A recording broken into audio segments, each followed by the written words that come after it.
Presidente República Geraldo Zorta halau abertura Seminário Regional ONU CONABA Decolonização e a âmbito celebração Tina Ruan Racintolo Restauração Independência Timor-Leste.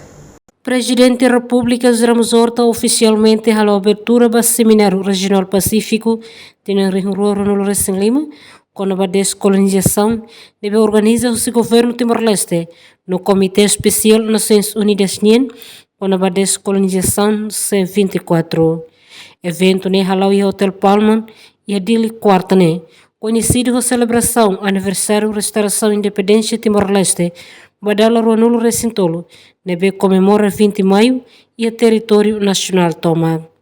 Presidente da República Hateten Timor-Leste ne viagem para a independência ou descreve a necessidade ida baluta.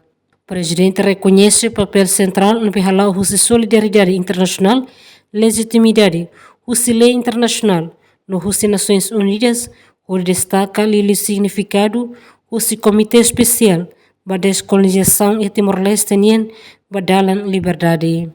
Seminário o tema dalan sirva futuro sustentável avança desenvolvimento socioeconômico, no cultural, o território sira nível Laos autogovernando, a cara que avalia progresso sira e implementação plano ação o decada internacional, para a erradicação do colonialismo.